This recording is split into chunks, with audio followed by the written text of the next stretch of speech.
That girl is my daughter. I carried her, which means that money is mine, too. That is what a woman said as she slid a settlement agreement across the bed of a 71-year-old woman lying in a hospital room, a woman who had not shown up once in 29 years. The woman in that bed had spent every dollar she had to keep this child alive. She had worked 2 jobs until her knees gave out. She had given up her retirement, her savings, her right to rest. And now the child's birth mother had appeared to say she had rights. She was 42 years old when it happened. She had worked the register at Harmon's Grocery on Hanlon Avenue for 11 years by then, long enough to know every regular customer by name, long enough to know that the soles of her work shoes needed replacing, but that the electric bill came first. Her husband Raymond had died the spring before, a massive coronary that took him between one Tuesday and the next, leaving behind a pickup truck with a bad transmission and a double-wide trailer in Maplewood with 1 more year left on the mortgage. She had a savings account with $3,200 in it. That was everything standing between her and the edge. And then the phone rang. "You need to get to Regent's Hospital," the voice on the line said. "Your sister is here." Melissa Grant had given birth to a baby girl 6 hours earlier, signed nothing, spoken to no one on staff about her intentions, and walked out of Regent's Hospital into the Minneapolis winter without looking back. What she left behind was a 7-pound, 2-ounce infant girl who was not breathing the way she was supposed to be breathing, and Judith Parker was the next of kin on record. The NICU nurse walked Judith to the window and gestured gently at the isolette in the 3rd row. The baby inside it was very small. She had a cap on her head and a tube delivering oxygen because her own lungs had not quite gotten the rhythm right. "Hypoxic event at delivery," the nurse said. "We're monitoring for neurological impact. She's stable right now, but she needs to stay here. Someone needs to be listed as her legal guardian. The hospital can't continue care without a responsible party." "What happens if there's no one?" Judith said. "Child Protective Services. Foster placement, most likely. But she's medically fragile right now. The transition would be hard on her." Judith said nothing for a long moment. Outside the NICU window, the baby's small chest rose and fell, rose and fell, rose and fell. "What do I need to sign?" Judith finally said. When the social worker came in with the forms, Judith picked up the pen without being asked. "Her name," the social worker said. "Do you have a preference?" Judith thought of the only beautiful thing she could remember from that whole terrible year, the way the lilacs had bloomed on the side of the trailer in April, 2 weeks after Raymond died, right on schedule, as if the world hadn't gotten the memo. "Lily," she said. "Her name is Lily." $3,200. That was what she had. The hospital needed a $1,200 deposit to hold the bed. That left $2,000. 1 more month of mortgage, 6 weeks of groceries, nothing for the electricity, nothing for her own blood pressure medications. She went to the credit union. The man there offered $8,500 against the trailer. "I'll take it," she said. She started the night cleaning job on Kellogg Boulevard 2 weeks later. The shift ran from 10 to 2. She was 42 years old, and her knees had been complaining for 3 years. Now she added 4 more hours of hard floors, 4 nights a week. She wrapped them and kept going. What else was there? She brought Lily home from the hospital on a Wednesday in February, 11 weeks after she'd been born. The baby came with a folder of discharge instructions, a follow-up schedule, and a list of developmental milestones to watch for. Judith read every word of it. She made a binder. She put the binder on the kitchen table where she could see it. That was the retirement plan now. Not a condo in Florida, not a garden. A binder on a kitchen table with a baby's medical records in it, 2 jobs, a loan on the trailer, and the sense, deep and certain as bedrock, that she had made the right choice. Lily grew. Not easily, but she grew. The first years were a series of appointments, neurology every 3 months, physical therapy every 2 weeks, occupational therapy starting at 18 months. Judith became an expert in the geography of waiting rooms. She kept a book in her purse at all times for the waiting. Lily watched all of it with the wide, serious eyes of a child who was absorbing the world rather than simply inhabiting it. "Why do we come here so much?" Lily asked once. She was 4. They were in the lobby of the children's hospital, waiting for PT. "Because we are making sure you are okay," Judith said. "Am I okay?" Judith looked at her, this child with the serious eyes and the gap-toothed smile, and the tiny braids Judith did every Sunday morning while the gospel radio played. "You are more than okay," Judith said. "You are extraordinary." "What's extraordinary?" "It means better than regular wonderful," Judith said. Lily considered this, then picked up a picture book and began studying it with her characteristic concentration. Judith watched her and felt something in her chest that was closer to gratitude than anything else she had ever felt. School came, and with it the confirmation of what Judith had already known.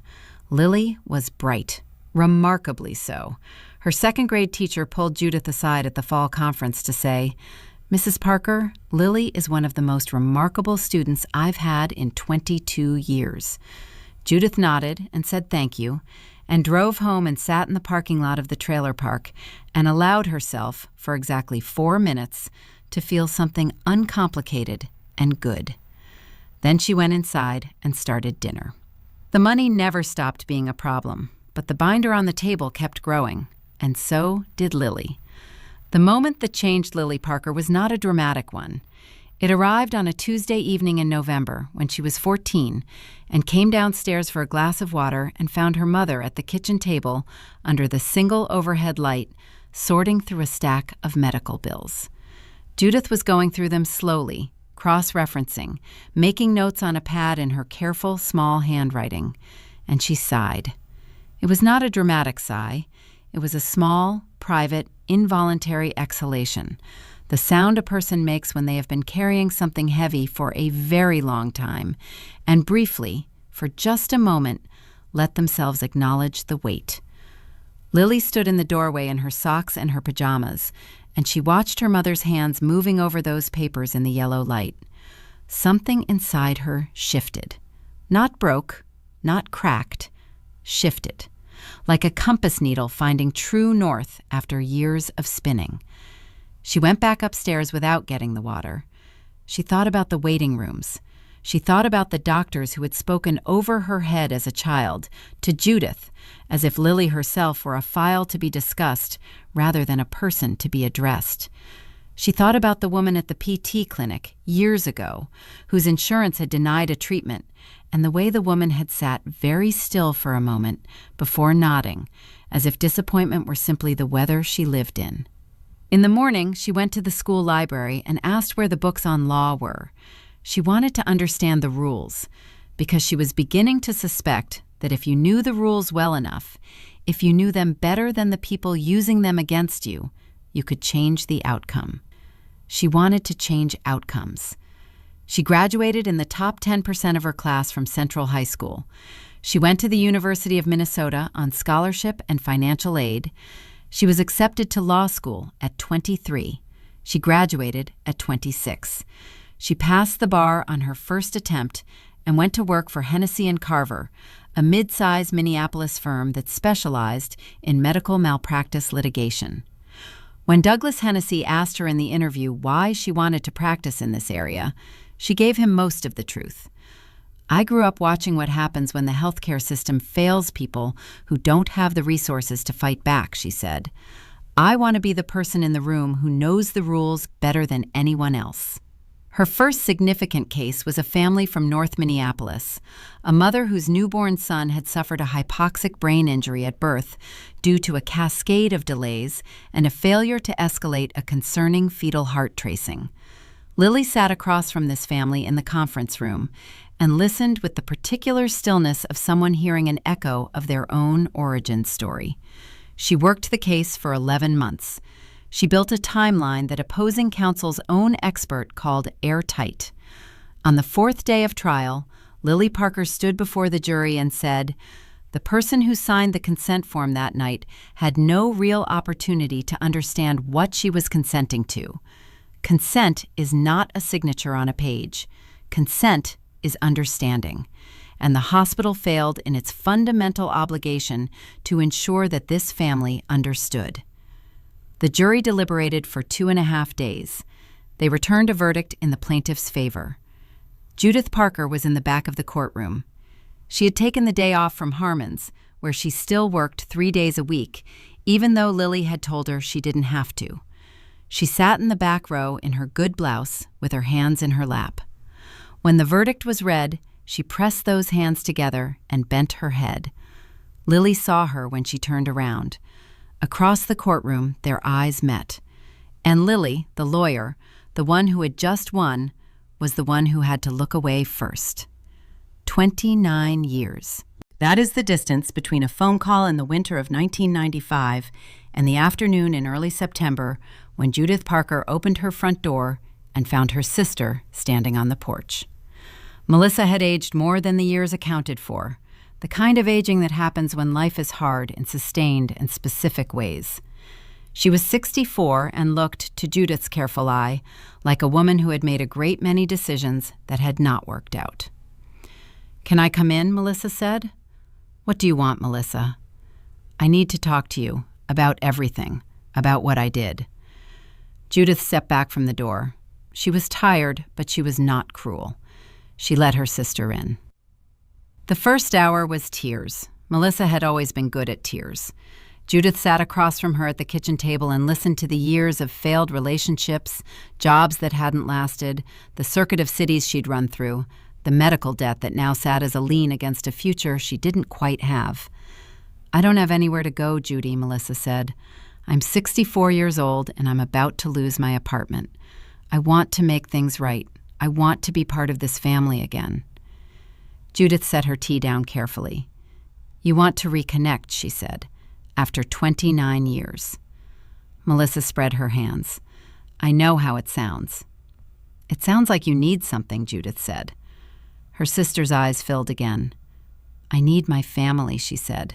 "I need to know Lily. She's my daughter, Judy. I carried her.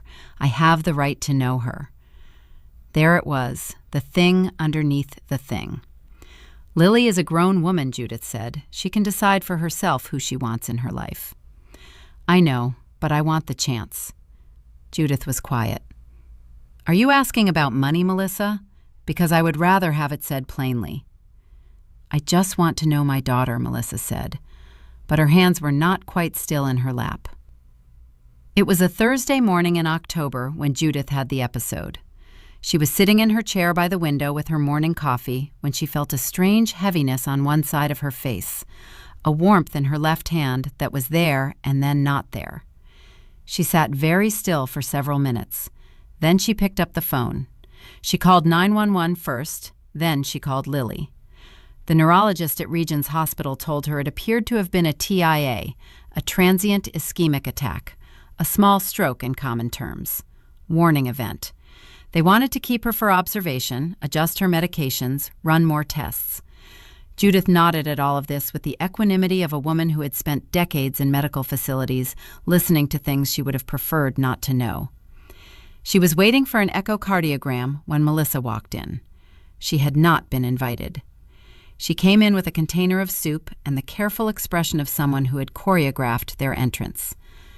"I heard," she said. "I came as fast as I could." After a few minutes of small talk, Melissa reached into her bag. She brought out a piece of paper. "I've been thinking," she said. "I think we need to settle some things legally, so there's no confusion later." She placed the folded paper on the edge of the bed. "It's just an agreement. It acknowledges my relationship to Lily. Some financial things, medical costs I've had, things I feel I'm owed given the circumstances." She paused. "Lily's a lawyer now. That's real money. I just think it's fair that some of that comes back around to me, given that she exists because of me." The words sat in the air of the hospital room. Judith looked at the folded paper on her bedsheet. She looked at her sister. She thought of the yellow light in the kitchen, of the binder on the table, of the nights she had wrapped her knees and driven to Kellogg Boulevard at 10 o'clock to clean floors. She said nothing. "If you sign this today," Melissa said, "it stays between us. No drama, no court. I go away and we all just move forward." And that was when the door opened. Lily Parker did not enter a room the way most people entered rooms. She had developed, over years of walking into courtrooms and deposition suites, a particular quality of entry. Not loud, not aggressive, simply deliberate. She came through the door of room 214 with her coat still on and a messenger bag over one shoulder, and she took in the scene with the trained speed of someone who assessed situations for a living. Her mother in the bed, the folded paper on the sheet, Melissa in the chair. 3 seconds. That was all she needed.